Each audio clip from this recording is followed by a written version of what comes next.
ये है दिल्ली दर्पण। नमस्कार, मैं हूं बॉबी मिश्रा। आप देख रहे हैं दिल्ली दर्पण टीवी।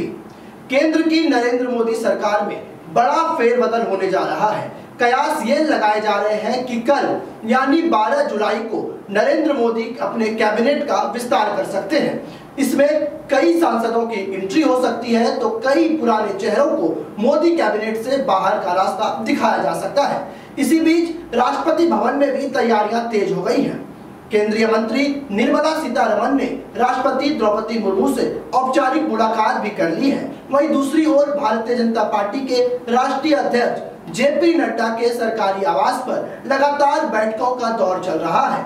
जो चेहरे मोदी कैबिनेट में आने वाले हैं, जो रेस में आगे हैं, वो नेताओं की दौड़ अब जेपी नड्डा के आवास पर भी शुरू हो गई है। इसके अलावा नरेंद्र मोदी, अमित शाह, बीएल संतोष जैसे बड़े नेताओं की मीटिंग भी पहले ही हो चुकी है। मोदी मंत्रिमंडल का ये तीसरा विस्तार होगा। इससे पहले मोदी मंत्रिमंडल का विस्तार हुआ था, जिसमें कई नए चेहरों को जगह मिली थी। इस बार समीकरण को साधना बेहद जरूरी होगा। कई राज्यों में विधानसभा के चुनाव होने हैं। ऐसे चुनावी राज्यों से आने वाले सांसद और राज्यसभा सांसदों को मोदी कैबिनेट का चेहरा बनाया जा सकता है। ऐसे में नरेंद्र मोदी कैबिनेट में उनके सहयोगी दलों की भी एंट्री हो सकती है। महाराष्ट्र, बिहार जैसे कई राज्यों के सांसद मंत्री बनाए जा सकते हैं। इसी बीच लगातार जो तैयारियां हैं वो तेज हो गई है। विश्वस्त सूत्रों से जो जानकारी मिल रही है वो ये कि उम्र के तकाजे के हिसाब से कई कैबिनेट मंत्रियों को कैबिनेट से बाहर किया जा सकता है। इसमें जो नाम चल रहे हैं उसमें केंद्रीय मंत्री अश्विनी चौबे का नाम इसमें सबसे ऊपर चल रहा है।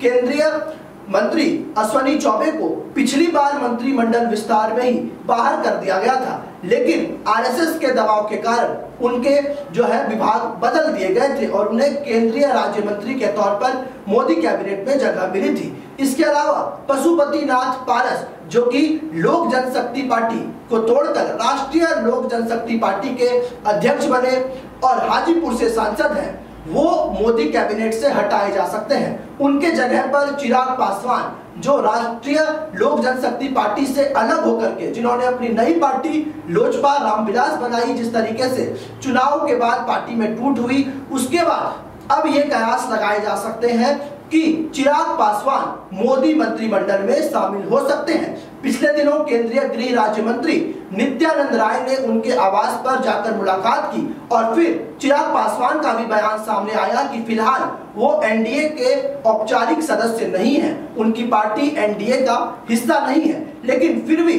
बैठकों का दौर लगातार वो कर रहे हैं और उनकी पार्टी लोजपा रामविलास ने उनको गठबंधन पर किसी तरह के फैसले लेने के लिए अधिकृत किया है। इसी बीच चिराग पासवान और अमित शाह की मुलाकात मंगलवार देर रात तक चली। कई घंटों तक ये मुलाकात चली और इस पर अब मुहर भी लग गया है कि चिराग पासवान मोदी मंत्रिमंडल में शामिल हो सकते हैं। इसके अलावा केंद्रीय पूर्व कानून मंत्री रविशंकर प्रसाद की भी एंट्री एक बार फिर से मोदी कैबिनेट में हो सकती है। लगातार कयासों का दौर जो है वो जारी है। राष्ट्रपति भवन पर शपथ ग्रहण की तैयारियां अब चल रही है।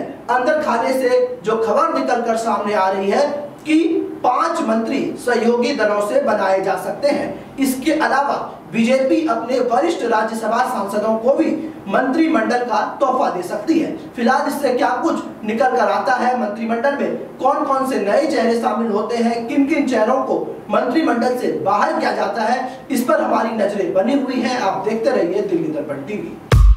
लेटेस्ट खबरों के लिए सब्सक्राइब करें हमारा YouTube चैनल या फिर लॉग ऑन करें www.delhidarpantv.com।